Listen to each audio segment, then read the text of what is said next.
Giorgia Meloni, dirigeante d'extrême droite d'Italie, qui vient de finir ses 100 jours, voilà, qui s'est retrouvée au pouvoir il y a 3 mois maintenant, un peu plus de 3 mois désormais. Alors faut savoir juste pour le contexte quand même que l'Italie s'est passée par Berlusconi, puis ensuite il y a eu Matteo Salvini, la Ligue du Nord, et il y a eu maintenant Fratelli d'Italia, donc c'est 50 nuances d'extrême droite qui se succèdent, et qui ne s'aiment pas forcément toutes les unes les autres, évidemment. Et donc là on a Giorgia Meloni, qui est beaucoup plus radicale et beaucoup plus d'extrême droite que la moyenne, elle est littéralement fasciste, elle aime le fascisme, c'est vraiment son délire. Et bien là actuellement en fait elle est en bonne grâce en Italie et c'est assez rare pour le souligner puisque la plupart des dirigeants d'extrême droite et des dirigeants tout court italiens ont été appelés au pouvoir, ils étaient très populaires jusqu'à s'y retrouver. Ça a été le cas évidemment, c'était le cas à l'époque des libéraux, des démocrates, je me souviens de Matteo Renzi qui ensuite s'est effondré, ça a été le cas de Cinque Stelle, mouvement 5 étoiles, qui s'est fait bouffer la gueule dans leur coalition par Matteo Salvini, puis maintenant c'est Giorgia Meloni qui a siphonné tout le reste. Et donc, on pourrait s'attendre à ce que Giorgia Meloni, finalement, elle se casse la gueule et que tout le monde lui dise « rentre chez toi ». Et en fait, eh bien,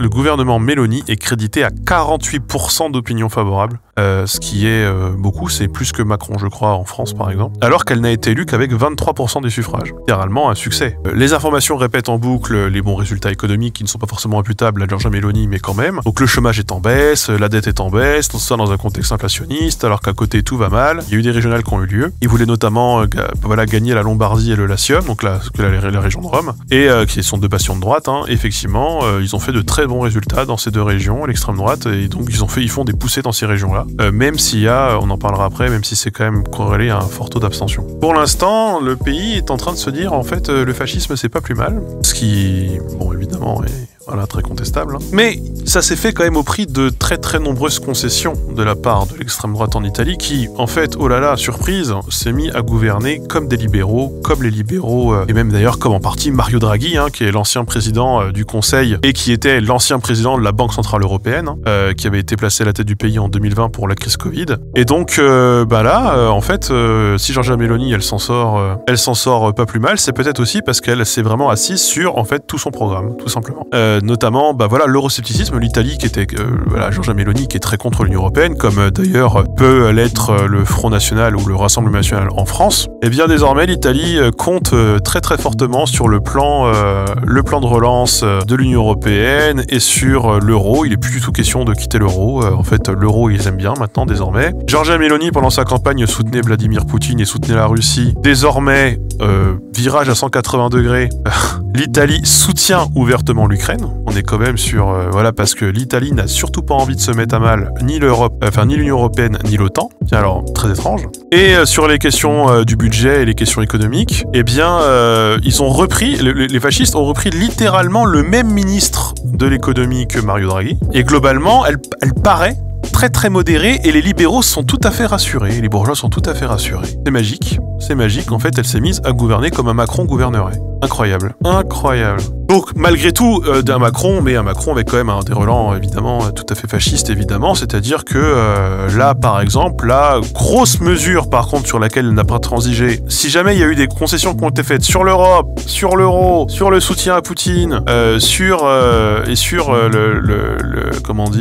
nationalisme économique, où finalement, être très très libéral, ça leur va très bien, eh bien, il y a une chose sur laquelle, par contre, ils n'ont pas transigé, c'est sur les mesures antisociales, évidemment, ça pour le coup. Et donc, ils vont supprimer le revenu de citoyenneté, donc l'équivalent du RSA va être baissé en 2023, puis va être totalement supprimé en 2024. Et là, c'est dans le Huffington Post, on a une électrice qui dit oui, l'Italie a tout pour devenir le plus grand pays du monde, on a la plus belle culture, les plus belles plages, le plus beau patrimoine. Si on n'est pas numéro 1, c'est la faute de l'assistanat et parce qu'on n'a pas de leader pour nous unir. Donc littéralement, le fascisme. Voilà, littéralement le fascisme. Le fascisme libéral, mais le fascisme quand même, évidemment. Donc bon. Donc là, effectivement, donc du coup, le 12 et 13 février, donc il y a une dizaine de jours, les résultats les résultats étaient presque complets quand j'avais regardé, et la coalition des droites du gouvernement a gagné complètement. La coalition est formée donc de Fratelli d'Italia, donc le parti fasciste de Giorgia Meloni, mais il est aussi assisté évidemment de la Ligue de Matteo Salvini, donc Forza Italia, et Silvio Berlusconi, donc évidemment, bien sûr. Forza Italia, pardon, non. La Ligue du Nord, c'est Matteo Salvini, et la Forza Italia, c'est Berlusconi, qui était le Sarkozy de l'époque. simplement. Eh bien, c'est 55% des voix pour le gouverneur sortant de la Ligue, tandis que la gauche a fait 34%. Et dans le Latium, 53% pour l'ancien président de la Croix-Rouge italienne, qui est fasciste, et 34% pour le candidat de gauche. Et donc, il faut savoir que c'est par contre, effectivement, il y a une très très forte abstention. Hein, les électeurs ne se déplacent quasiment plus. Il y a que 4 personnes sur 10 qui ont été votées. Mais bon, c'est incroyable, et il y a une analyste qui expliquait qu'en fait, Giorgia Meloni, le problème peut-être aussi, c'est que personne n'arrive à se liguer contre elle. Les partis d'opposition n'arrivent pas à faire émerger une coalition contre elle, un peu comme à la NUPES, vous allez voir. En tout cas, il y a un pattern un peu. Ou notamment, par exemple, le Parti démocrate, hein, qui n'a toujours pas de nouveau leader et qui n'arrive pas à fédérer les différentes forces de gauche, et le mouvement 5 étoiles qui est en train de reprendre du poil de la bête, mais que, bon, globalement, ça va, ça vient. Donc en fait, ce que Giorgia Meloni, elle profite pas surtout de la désunion des autres, avec cette idée de « il nous faut un leader fort », et les gens se disent « bon ». Donc assez intéressant de voir que le fascisme est en bonne voie de consolidation en Italie et s'installe durablement, comme quoi chasser le naturel au galop, il revient, comme on dit. Donc affaire à suivre, hein. Affaire à suivre. L'Europe étant vraiment penche, tous les pays tombent les uns après les autres dans l'extrême droite. Hein. On a eu la Suède, Pologne évidemment, bien sûr, on en a beaucoup hein, en Europe centrale ou en Europe de l'Est. On a eu l'Autriche évidemment, l'Autriche où pour le coup ce sont les libéraux, Sebastian Kurz, pardon, qui lui venait de l'EVP, donc le parti de droite classique conservateur, qui une fois élu a filé les 4 ministères régaliens à l'extrême droite et a décidé de gouverner plutôt avec l'extrême droite plutôt qu'avec la gauche libérale pourtant. On a la Hongrie évidemment, on en a tout un tas de pays comme ça, le Danemark aussi a des poussées évidemment, c'est compliqué.